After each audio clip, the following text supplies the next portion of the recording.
Welcome back to Reality Asserts Itself on the Real News Network. I'm Paul Jay. We're continuing our series of interviews with John Kiriakou. Thanks for joining us. Happy to be here. So I've introduced John at the beginning of every segment. If you look down below the video player, you will see a whole biography. So I'm not going to do it again. Here we go. So you leave Bahrain, and you've started understanding that this fight in Bahrain, as you just put it in the last segment, was really rich versus poor. This whole thing about it being fundamentally religious, Shia Sunni, was not true. That this was terrible violations of human rights, and even though you could see it, and the U.S. ambassador could see it, and you're reporting back to the State Department and your CIA, and obviously back to the president, the Fifth Fleet port of the Fifth Fleet and the arms sales trump the human rights issues, and so on and so on. So it starts to eat at a bit of your Americanism, and you leave and you go back to Arlington, and you're back on the Iraq file. This is at the height of sanctions. So I have a question I've always had about this period is, why did the United States give a damn? In the sense of, leave Saddam alone. There's dictators all over the world. Who cares about this one? So he suppresses his people. That's never been a big deal for the United States, really. He still has to sell his oil on the world market. You have access to the oil. What is all this sanctions and everything about? It was a pissing match between Saddam Hussein and a series of American presidents, is what it really came down to. The first President Bush, President Clinton, the second President Bush wanted Saddam to do what they told him to do. And he was unwilling to just fall in line. So he had to say uncle. He had to say uncle. That So was the bottom line. How many people died because he wouldn't say untold uncle? Tens of thousands of people died. Whether it was as a result of sanctions or fighting or American airstrikes or whatever it was, thousands and thousands of people died just because of this personality conflict, for lack of a better term, between Saddam Hussein and three American presidents. It's crazy. There's an interview with Lyndon Johnson near the end of his presidency in the Vietnam War, and he's asked, why do you keep continuing this? What is this about? And he actually apparently pulls down his fly and brings out his organ, as this is how it's described by one of his biographers, and he says, this is what it's about. And I believe that story. At the time, how much do you understand that's what it's about? That it's just a pissing. I did understand it, and I grew frustrated with it. I grew frustrated with American policy toward Iraq and decided I've got to do something completely different. And that's when I began looking for another job. Within the CIA? Within the CIA. And you go to Greece? Well, there was a position advertised that called for either a Greek or Arabic speaker. And it turned out that at the time... You know what? I'm sorry. I want to go back to where you said you can believe the Johnson story. Mm-hmm. All right, so you're a professional analyst. You're analyzing what's going on in Iraq, what should be done. I mean, it sounds like you're coming to the conclusion like all of this is kind of unnecessary in terms of real U.S. national interest. You're saying this is essentially a pissing match. I mean, and I don't think we should make that too banal. What I mean by that, it isn't just a personality thing. I think ingrained in U.S. foreign policy is that we must make everyone believe we are stronger than they are. Right. And it's sort of like a loan shark. I said this in another interview. If you let someone get away with not paying back their interest that week, then everyone else isn't going to pay back. That's the theory. So you got to break some knees. And if somebody's really defiant, for its own sake, you have to prove you can put that person in their place. But you can, as an analyst, you can see this isn't good foreign policy. No, it was quite bad foreign policy.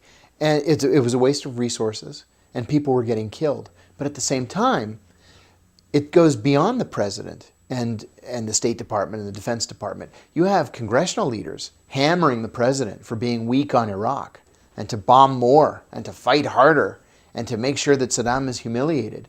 And so you have this this spiral of bad policy that you just can't get out of. And how much do you think that for certain sectors of the economy, because it's certainly not true for all of the economy, but if you're in fossil fuels or if you're in military production and associated high tech, war is damn good for business. It is good for business. And when you think about it, though, if we look at it this way, we bought much, much more Libyan oil than we ever bought Iraqi oil. Iraqi oil mostly went to Europe. And when Libya collapsed and their oil industry came to a screeching halt, it had virtually no effect on our own economy. Virtually none. So did we really need to hammer the Iraqis like this over more than a decade to protect the oil? We really didn't need the oil anyway. But by fossil fuel, I mean, as long as there's conflict, the price of oil is high. It stays high. We know big oil companies make more money the higher the price of oil. That's right. People selling arms, the more stuff you blow up, the more stuff you got to buy to replace it. The more threat of conflict, the more... It's good for business. How much do you think that drives U.S. foreign I think policy? that's an integral part of U.S. foreign policy. I really do. You know, we've got not just arms manufacturers, but now we have drone manufacturers, for example, that are having to compete against Israeli drones and Chinese drones and Russian drones. So we need for there to be conflict so we can sell our drones. It's the same with aircraft. You know, Boeing and other aircraft manufacturers would go under if we couldn't sell F-15s and F-16s and whatever they are, 23s, the new ones that are coming out, both for our own military and for foreign militaries. So war is good for business. I mean, if you're thinking of the current situation, the more potential conflict there is between the Saudis and the Iranians, that's a goldmine if you're selling arms. Especially when the Saudis have a bottomless pit of money that they can dip into. The same with the Qataris and the Emiratis. You know, it's very lucrative for us to be in the Gulf. Now, let's go back. As you're leaving, you go back to Arlington, you're back on the Iraq file, you're starting to see how crazy all this stuff is. Are you starting to question now? Yeah, now I'm starting to get frustrated.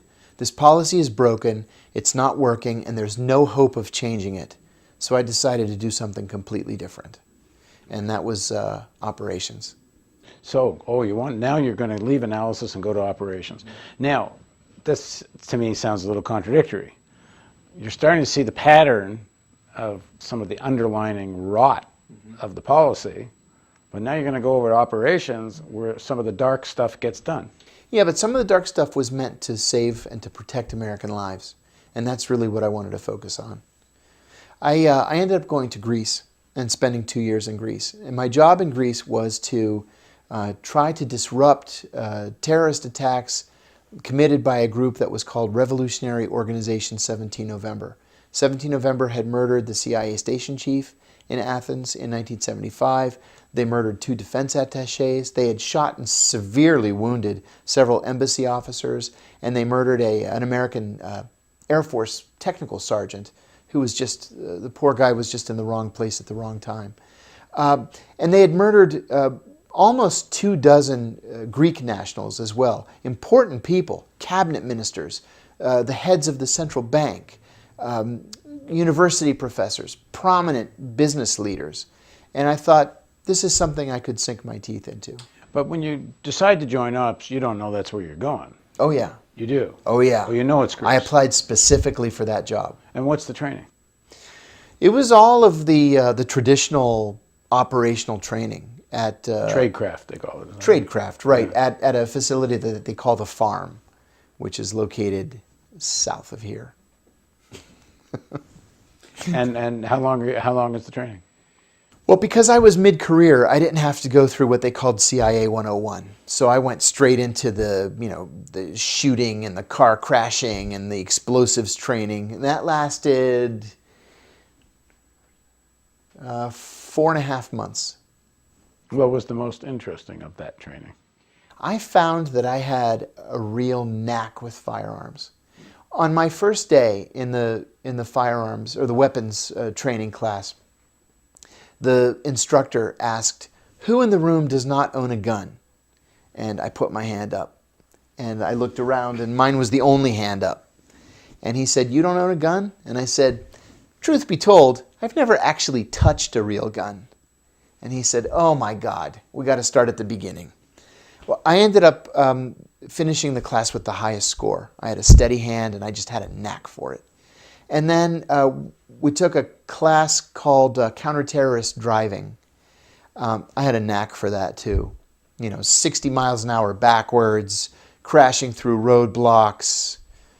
You learn a lot, and it could potentially save your life. Now, when you're learning how to shoot, you realize you're learning how to shoot people, not Absolutely. to shoot targets. Absolutely. You're okay with that? I had to be.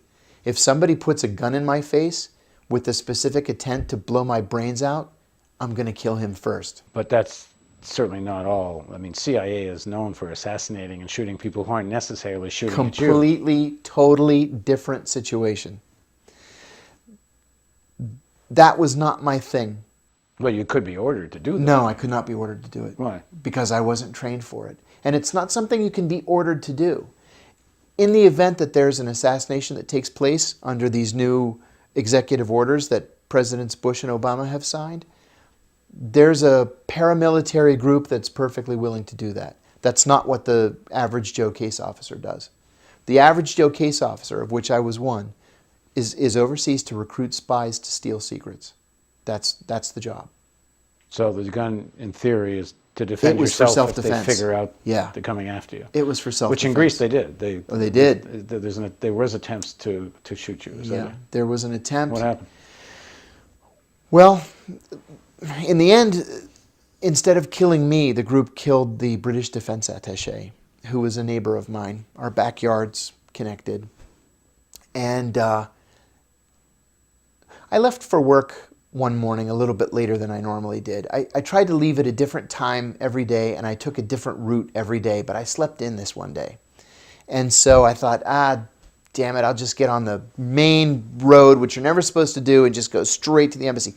My house was in a neighborhood called Kifisia, which is exactly 10 miles north of the center of Athens. And there's a main road, Kifisias Boulevard, that goes straight from Kifisia directly to the embassy. You never have to get off the road. So, of course, that's the road I never wanted to take because there are Jersey barriers on both sides. And if somebody was going to kill me, there's nowhere for me to run. I can't crash through the concrete barrier to get away. So I would always take neighborhood routes all the way into town. But I slept in this one day. And I thought, I don't have the extra 30 minutes to wind my way through the neighborhood. I'm just going to get on Kifisias Boulevard. But it's a parking lot. And, Athens has crazy traffic, Cairo, Bangkok kind of traffic.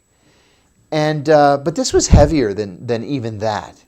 So I put on the radio and I heard an announcement to avoid Kifisias Boulevard because there's a traffic incident at Psychiko, which is closer to the city. And I thought, boy, I've never heard an announcement like that. But I'm already committed to Kifisias Boulevard, and I can't get off because of these Jersey barriers. So I stayed on, and I'm inching my way down the mountain into Athens. And then about half an hour later... Alone in the car? Alone in the car. I was always alone in the car. Armored car. Fully, heavily armored. And I have 2 guns on me. And in case everything goes to shit, I have a switchblade as well. So about a half an hour later, I hear, avoid Kifisias Boulevard because there's a police incident at Psychiko. And I thought, well, that's odd. I wonder what that means. And then finally, another half hour into it, avoid Kifisias Boulevard because there's a terrorist incident at Psychiko. And I thought, oh, for God's sake. So I'm inching my way down the mountain, and I see a white car, a Rover, a British Rover, and all of the glass is blown out, and there's what looks like blood on the door and on the hood. And I looked at the license plate number, and it started with YBH. Well, all of our license plates began with the letters YHB, and I thought, oh my God, some poor Greek was killed because 17 November thought it was one of our cars. But then I remembered that YBH was the British Embassy's license plate numbers. And I recognized the Rover as belonging to Stephen Saunders, the newly arrived British defense attaché. So I called the office and I told them what I had seen. They didn't know what it was. They knew something had happened, but they didn't know what it was. I said, it's Stephen Saunders' car. I said, there's blood everywhere. So they called the British embassy. The British said he had been shot. It turned out he had been shot with a G3, with a tank-piercing round. It blew his hand completely off. And then he was shot multiple times with the same gun that was used to kill Dick Welch, our station chief, in 1975, called the Welch 45. 17 November used the Welch 45 in most of their assassinations to send a message. So Saunders was taken to Red Cross Hospital just a few blocks from the embassy, and he died there about 3 hours later. Forget November 17th as a group, but you can understand the rage against the United States because most people understood there wouldn't have been dictators without the United States. Absolutely. Absolutely. I've always believed that, that the military dictatorship was installed by the United States. And we know now, because of the release of classified information over the years, through the Freedom of Information Act and through the natural declassification process, that the military junta was allowed to remain in power because Henry Kissinger wanted it so. Mm-hmm. So sure, I understand the rage. And you understood it then? Oh yeah, I understood it then. Is more of the pattern starting to be clear for you now? Yeah, it was starting to be more clear for me. And just for those That's right. who haven't watched the earlier segments, we're talking about the belief in Americanism. Right. Okay, please join us for the continuation of Reality Asserts Itself on the Real News Network.